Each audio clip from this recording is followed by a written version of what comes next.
I forgot whether Pfizer's Research and Development Center is in Shanghai or Beijing, but it's in China. Do you trust Pfizer? Pfizer China R&D Center is working on the development of COVID-19 vaccines and viruses.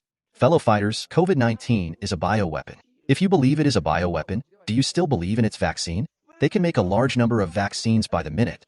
This is just like what our heroic scientists said. Those in the field of scientific research will never grow only one strain of bacteria at a time, but multiple strains together. Now I challenge anyone in the whole world who says that the vaccine works. Whoever says it works should get it first. He should give it to his children first, his spouse, his parents, and the whole family. Brothers and sisters, about this vaccine. Please take a look at all the shareholders and investors behind Pfizer, WeChat, Ant Financial, and Lifax.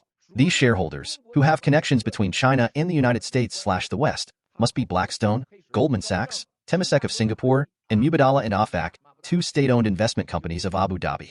Also, the Saudi Arabian General Investment, Japan's Masayoshi Son, 2 or 3 companies in Hong Kong, including Warburg Pincus, Hong Kong, in the US, one investment bank in Australia, and 1 or 2 companies in Japan.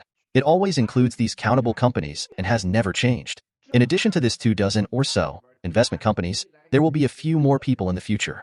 Some lady or gentleman might join, but they represent someone, like Guanjuan and Liu Chungjia, who are related to CCP's government officials. There are only 2 types of people in all these investments: previous members and new members of the CCP's old standing committee and the Politburo.